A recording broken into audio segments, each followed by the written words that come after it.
Hello everyone, welcome to my channel বিতিশার রান্নাঘর। আজ আমি আপনাদের সাথে যে রেসিপিটি শেয়ার করতে চলেছি সেটি হলো সর্ষে পাঙাশ। তার জন্যে প্রথমে পাঙাশ মাছের টুকরোগুলোতে লবণ হলুদ মাখিয়ে নিয়েছি। এরপর কড়াইতে তেল গরম করে লবণ হলুদ মাখানো পাঙাশগুলো দিয়ে দেব। এক পিঠ ভাজা হয়ে গেলে আরেক পিঠ ভেজে নেব।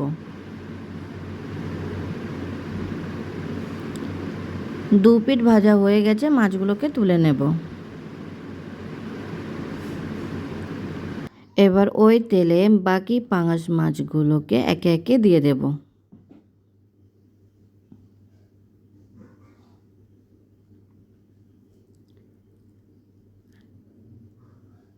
এক পিঠ ভাজা হয়ে গেছে, আরেক পিঠ ভেজে নেব।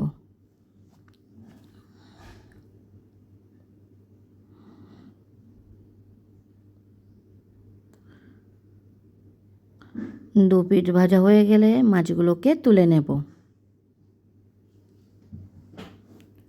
ওই গরম তেলের মধ্যে দিয়ে দেব কালো জিরে ফোড়ন, দিয়ে তার মধ্যে দিয়ে দেব পেঁয়াজ কুচি, দিয়ে সেটিকে ভাজা করতে থাকব। পেঁয়াজটি একটু নরম হয়ে আসলে ওর মধ্যে দিয়ে দেব টমেটো কুচি, দিয়ে সেটিকে ভাজা করতে থাকব।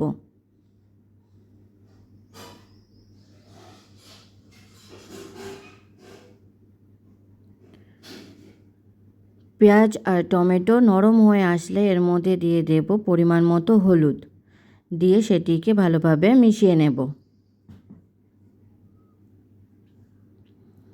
এরপর এর মধ্যে দিয়ে দেব পরিমাণ মতো লবণ, দিয়ে সেটিকেও ভালোভাবে মিশিয়ে নেব।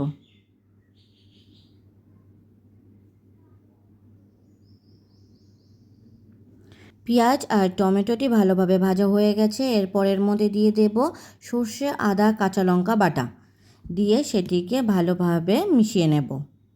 এরপর এটিকে কষতে থাকব।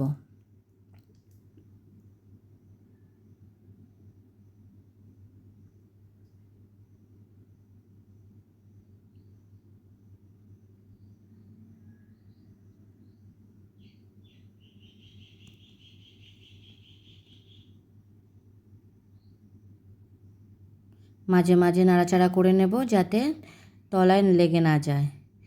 এরপর এর মধ্যে দিয়ে দেব পরিমাণ মতো জল।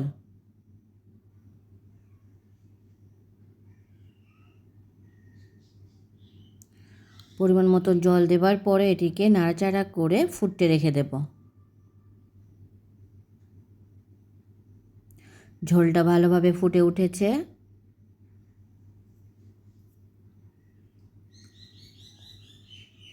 আরও কিছুক্ষণ ফুটতে দেব।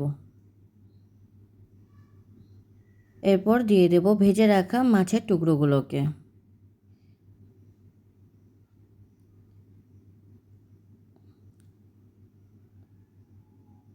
মাছগুলো দেওয়ার পরে সেটিকে একটু নাড়াচাড়া করে আরও কিছুক্ষণের জন্যে ফুটতে রেখে দেব।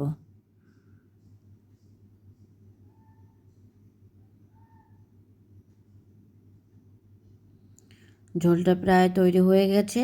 এরপর এর মধ্যে আমরা কাঁচা লঙ্কা চেরা দিয়ে দেব, দিয়ে সেটিকে একটু নাড়াচাড়া করে ফুটতে দেব।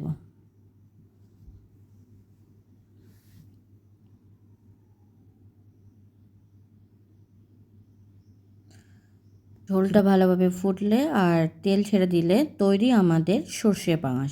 ভিডিওটি কেমন হয়েছে অবশ্যই কমেন্ট করে জানাবেন, আর ভিডিওটি যদি আপনাদের ভালো লেগে থাকে তাহলে অবশ্যই সাবস্ক্রাইব করবেন।